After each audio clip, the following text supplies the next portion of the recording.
Screen number 2, paint. चलिए paint के साथ शुरू करते हैं। रंगों के साथ तस्वीरें बनाना कितना मजेदार है ना? हम पेंट का प्रयोग कोई तस्वीर बनाने में या अपनी वर्तमान तस्वीर के खाली हिस्से को रंगने के लिए कर सकते हैं। पेंट तस्वीरों को बनाने, संपादित करने और देखने के लिए प्रयोग किया जाता है। सबसे मजेदार तो यह है कि हम खुद की बनाई तस्वीर को अपने डेस्कटॉप पृष्ठभूमि के रूप में भी प्रयोग कर सकते हैं। हम किसी अन्य डॉक्यूमेंट में भी किसी पेंट तस्वीर को कॉपी और पेस्ट कर सकते हैं। पेंट को आरंभ करने से पहले चलिए हम स्टार्ट पेंट को चालू करते हैं और इसकी विंडो को जानते हैं। पेंट चलाने के लिए स्टार्ट बटन पर क्लिक करें। ऑल प्रोग्राम्स पर माउस को ले जाएं। एक्सेसरीज पर क्लिक करें। पेंट पर क्लिक करें। पेंट विंडो दिखाई देगी। वैकल्पिक रूप से आप स्टार्ट मेन्यू में सर्च प्रोग्राम और फाइल टेक्स्ट बॉक्स में पेंट को टाइप कर सकते हैं। पेंट विंडो को देखें। यह 4 मुख्य भागों में विभाजित होता है।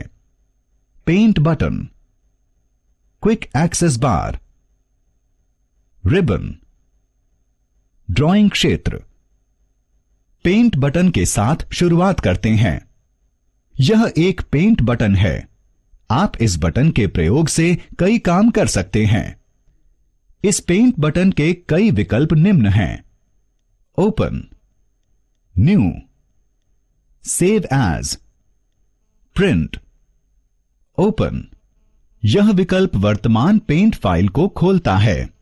न्यू, यह विकल्प नई पेंट फाइल बनाने में सहायता करता है।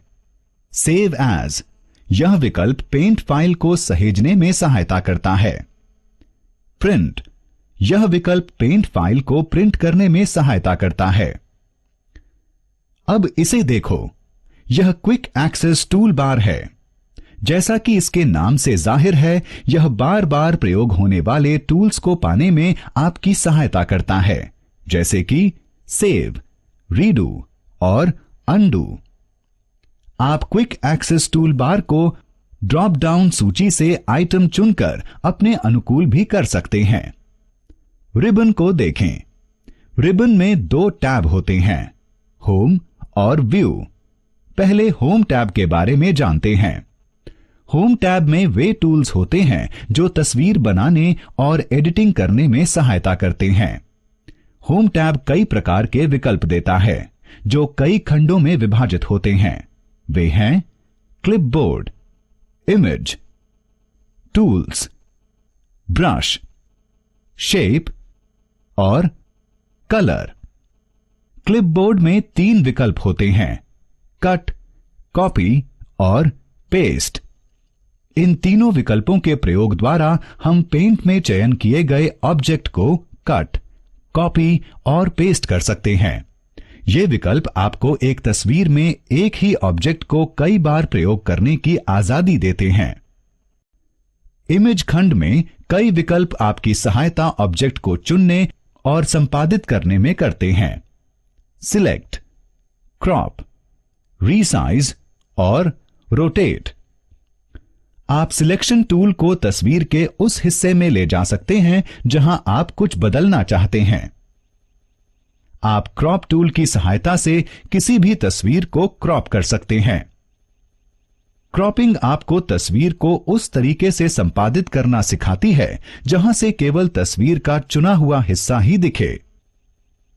आप या तो पूरी तस्वीर को या तस्वीर के कुछ हिस्से को दोबारा आकार देने के लिए रीसाइज टूल का प्रयोग कर सकते हैं।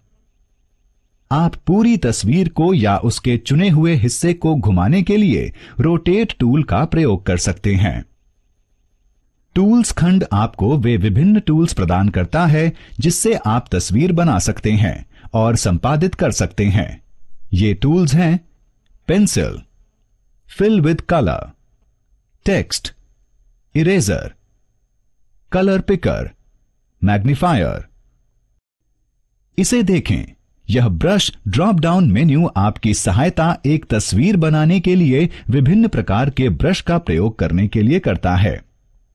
शेप खंड आपको विभिन्न प्रकार के आकार प्रदान करता है जो आप अपनी तस्वीर में प्रयोग कर सकते हैं। ये लाइन और कर्व खंड टूल्स भी प्रदान करते हैं ताकि एक सीधी और सरल रेखा खींची जा सके। कलर खंड आपको तस्वीर बनाने के लिए कई प्रकार के रंग प्रदान करता है। अब ड्राइंग क्षेत्र में देखते हैं। यह क्षेत्र एक ड्राइंग शीट की तरह होता है। सभी ड्राइंग, पेंटिंग और स्केचिंग गतिविधियां इस क्षेत्र में की जा सकती हैं। चलिए अब एक नई तस्वीर बनाने के लिए हम इन टूल्स और विकल्पों का प्रयोग करते हैं।